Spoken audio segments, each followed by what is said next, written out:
Hello viewers, welcome to my channel. I'm Hasham.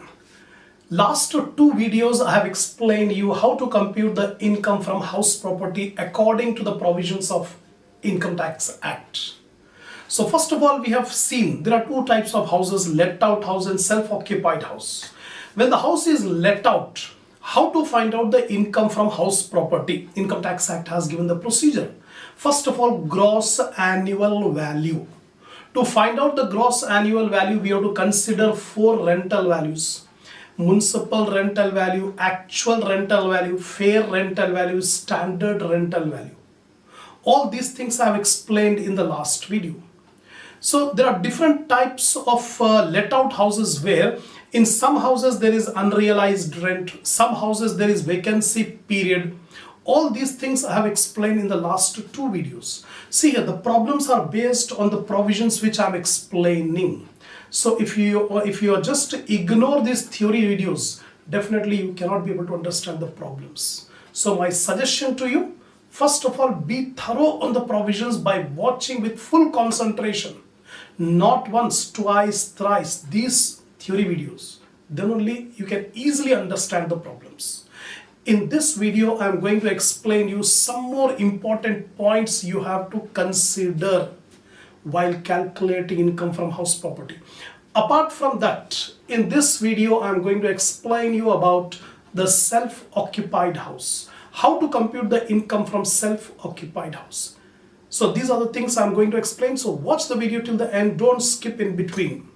Take a screenshot of the points which I have written on the board. Then I'll explain all the points in detail.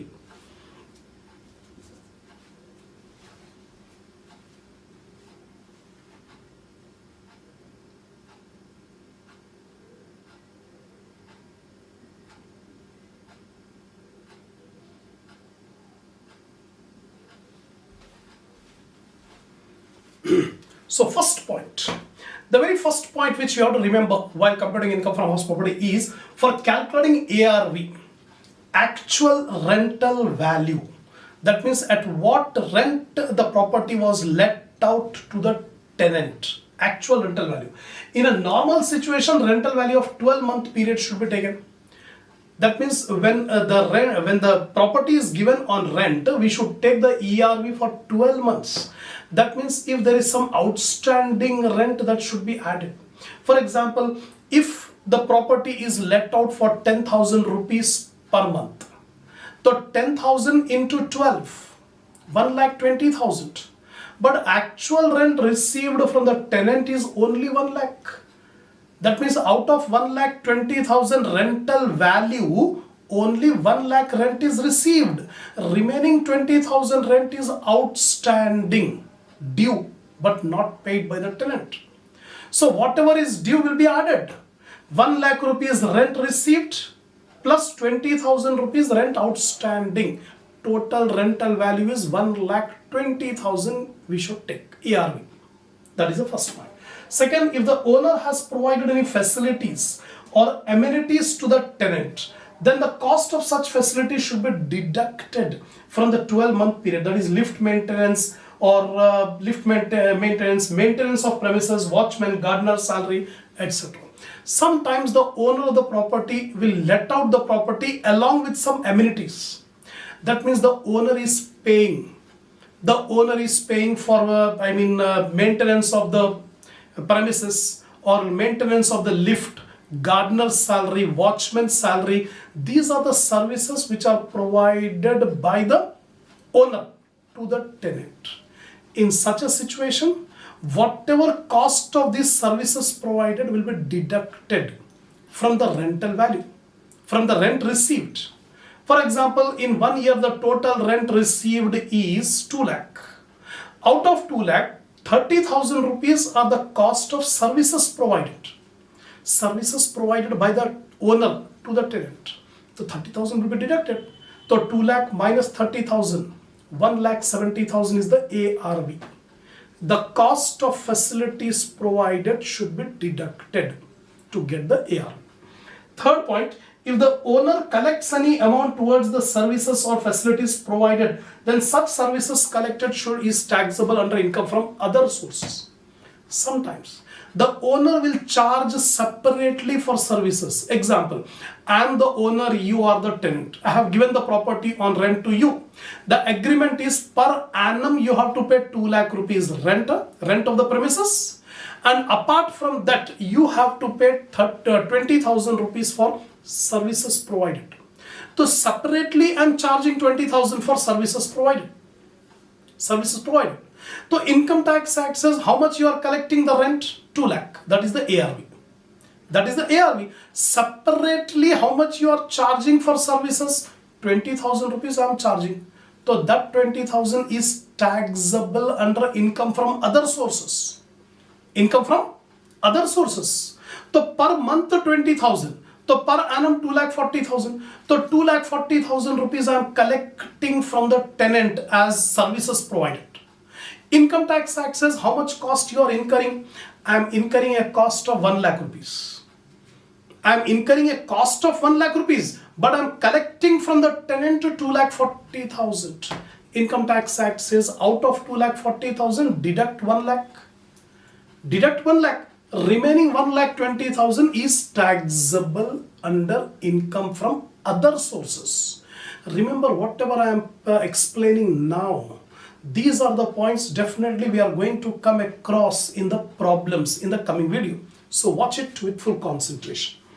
If the tenant pays municipal tax, if the owner has paid personal obligation of the tenant related to the let out house, then deduct such expenses from ARV. Example, electricity bill, gas bill.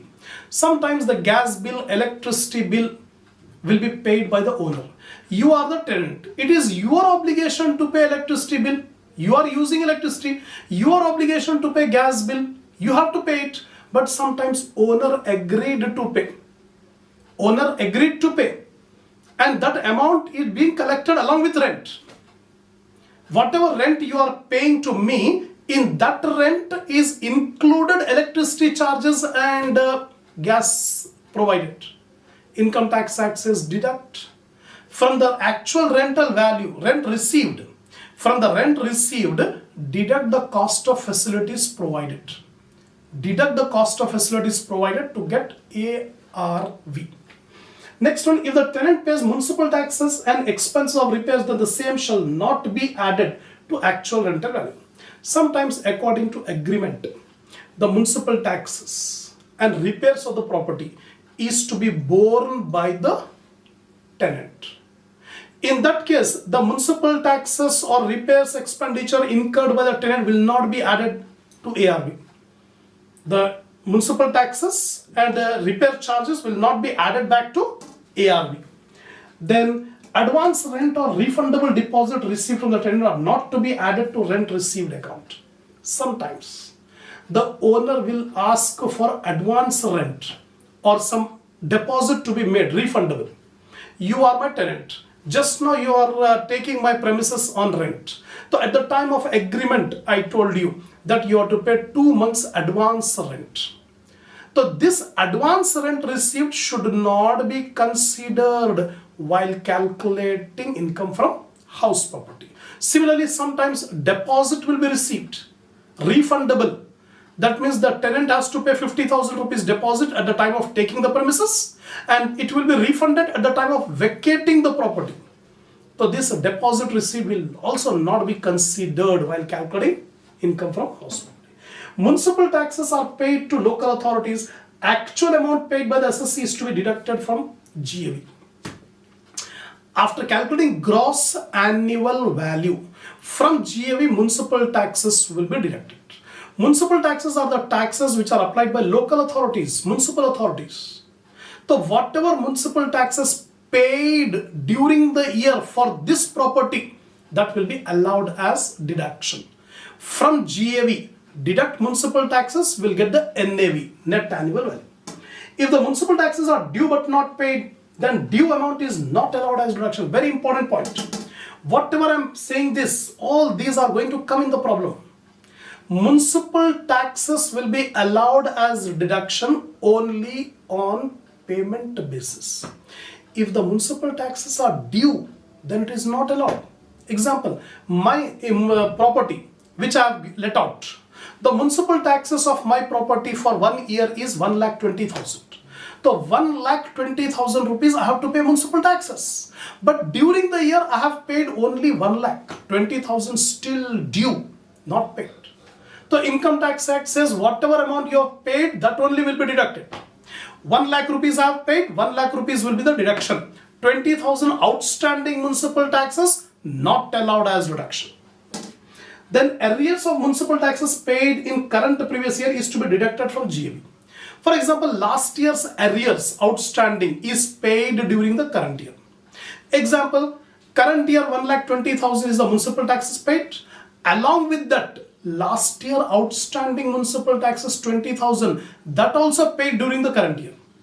So 20,000 relating to last year and 1,20,000 current year, total 1,40,000 municipal taxes paid. Income Tax Act says complete 1,40,000 allowed.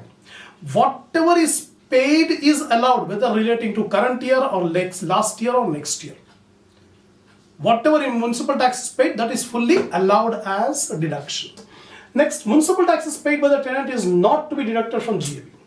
One more condition. Municipal taxes will be allowed as deduction only if it is paid by the owner. If the municipal taxes are agreed to be paid by the tenant, then municipal taxes will not be allowed as deduction. The last one, municipal taxes paid in advance is not allowed as deduction in the year of payment. Last year's payment, current year it will be allowed. But if municipal taxes are paid for the next year in advance itself, that will not be allowed as deduction. So these are very important points you have to remember, because these points we will come across while doing the problems. Now, unrealized rent. The rent which is not recovered, or the owner is unable to recover the rent from the tenant. Just like bad debts. In an ordinary business, it is called bad debts. But in income from house property, it will be called unrealized rent. For example, my tenant, for last 12 months period, 10 months he has paid. Remaining 2 months, he has not paid the rent and vacated the house. That means its 2 months rent is lost to me. That 2 months rent is called unrealized rent. So amount of rent that the owner is unable to recover is known as unrealized. The unrealized rent is to be deducted from ARV. Actually, ARV is 1,20,000. 1,20,000 is the ARV, actual rental value for 1 year. But out of 1,20,000, 20,000 rupees unrealized rent. The rent has not been paid. So 20,000 will be deducted. So ARV will be 1,20,000 minus 20,000 is equal to 1 lakh. Note, outstanding rent from tenant cannot be treated as unrealized rent. Unrealized rent will be treated only if the tenant has not paid the rent and vacated the house, and the owner is unable to recover the amount. Then only it will be called unrealized rent. Otherwise, if the tenant has not paid the amount, but in future he will pay. For example, my tenant, out of 12 months, 10 months rent he has paid. 2 months rent he has not paid, but he has promised that I will pay it in the next year. Afterwards I will pay it. This is called outstanding rent. It is not called unrealized rent. It is called outstanding rent. If outstanding rent is there, it will be added to rent received to get ARV. Next topic is annual value of self-occupied house. Two types of houses are there, let out house and self-occupied house. So far we have discussed about let out house. Now I am going to discuss about self-occupied. Coming problems will have many problems on self-occupied house. So you must know the provisions of Income Tax Act regarding computation of income from self-occupied house. In a house property is there, the owner is using the house property for his own self-residence, own occupation, not let out. That is called self-occupied. According to the provisions of Income Tax Act, the NAV, net annual value of self-occupied house is nil. First point you remember.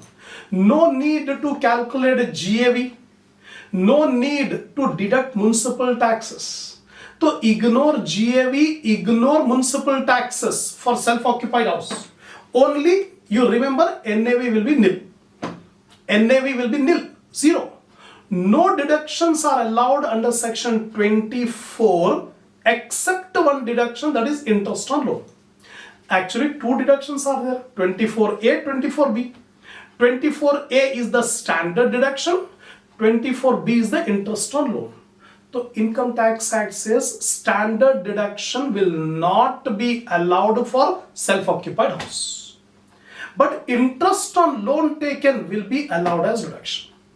Interest on loan taken to purchase the property, to construct the property, to repair the property, to renovate the property, or to reconstruct the property.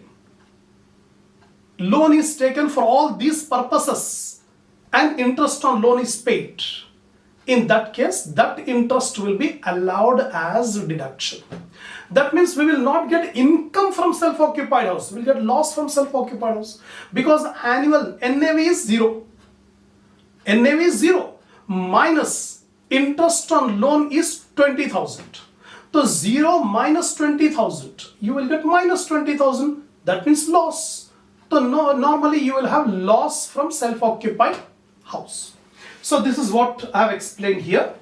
And if the owner or his family member occupies the house for his own residence, then the AV of such house, annual value of such house will be taken as nil. No deductions are allowed under section 24 except interest paid on money borrowed for the purpose of purchase or construction or repair or reconstruction of the house. This wording you have to remember. If the loan is taken to purchase the house, to construct the house, to repair the house, to renovate the house, or to reconstruct the house, for these purposes only loan is taken, interest will be allowed. Now, model 1. Regarding this interest on loan for self-occupied house, three different models are given. In the first model, if the house is purchased or constructed and loan is taken before 1/4/1999, 1st April 1999.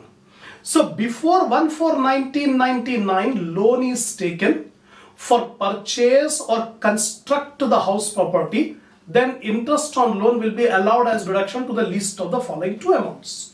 First one, actual interest paid or payable. Second one, fixed amount 30,000. This you have to remember. These are the provisions given by Income Tax Act. Again I repeat. If the loan is taken before 1/4/1999 for the purpose of purchasing the house or constructing the house, then interest on loan will be allowed as deduction under section 24B to the least of the following two. The first one, actual interest paid or payable. Second one, fixed 30,000. Whichever is lower, that will be allowed. Next, if the loan is taken on or after 1/4/1999 for the purpose of purchasing the house or constructing the house, the deduction is least of the following two amounts. Actual amount of interest paid or payable or fixed amount 2 lakh. So what is the difference between these two provisions, model 1 and model 2? In model 1, the ceiling limit is 30,000. In model 2, the ceiling limit is 2 lakh. Simply, if the loan is taken before 1/4/1999, the ceiling amount is 30,000. Actual interest paid or 30,000, whichever is less. If the loan is taken after 1/4/1999, again least of the following two. Actual interest paid or fixed amount 2 lakh, whichever is less. But note, the loan should be taken for purchase or construction of the house. Here these limits, whatever you are seeing, these limits are given only if the loan is taken for purchasing the house or for constructing the house. That's it. Two provisions, two models. Now third model, if the loan is taken for repair or renovation or reconstruction either before or after 1/4/1999. If the loan is taken for repairing the house, for renovating the house or reconstructing the house, loan is taken either before 1/4/1999 or loan is taken after 1/4/1999, the deduction will be least of the following two. Actual interest paid or payable or fixed amount 30,000. Even the loan is taken after 1499, then also the deduction is up to 30,000 only. Because the loan is taken for repairs. Remember, the loan is taken for repairs or renovation or reconstruction. For purchasing the house, constructing the house, the limit is 2 lakh. If the loan is taken after 1499, the limit is 2 lakh. But for repair, it is 30,000, whether before or after. So 3 models are there for interest on loan taken, right? Now, interest on loan taken prior to the completion of construction. If a loan is taken before the construction is completed, example, a loan is taken in 2015. The loan is taken for the purpose of constructing the house. By the time we complete the construction, it was almost 3 years over. 2015, 16, 17, 18. During the year 2018, the house is completed. Construction is completed. Now, Income Tax Act says whatever interest you have paid from 2015 to 2018, this 3 years interest, whatever is paid, is allowed as deduction in 5 annual equal installments, commencing from the previous year in which the construction is completed. Example, 2015 to 2018. During this 3 years, 50,000 rupees interest was paid. Interest on loan was paid, 50,000. 2018, the construction was completed. Now Income Tax Act says how much interest you have paid? 50,000 you have paid. Divide by 5. 50,000 divided by 5, 10,000. Now Income Tax Act says every year 10,000 rupees additional deduction you'll get for 5 years. From 2018. From 2018 to 19, 10,000 will be allowed. 19 to 20, 10,000 will be allowed. 20 to 21, 10,000 will be allowed. In this way, 5 years, the previous prior construction period interest will be allowed as deduction. That is the provision. So in this video, I have explained you about the important points which you have to remember while computing the income from house property, and also what are the provisions of self-occupied house and interest on loan on self-occupied house, model 1 to 3 I have explained. Next video, last and final video on theory. After that, we'll start the problem.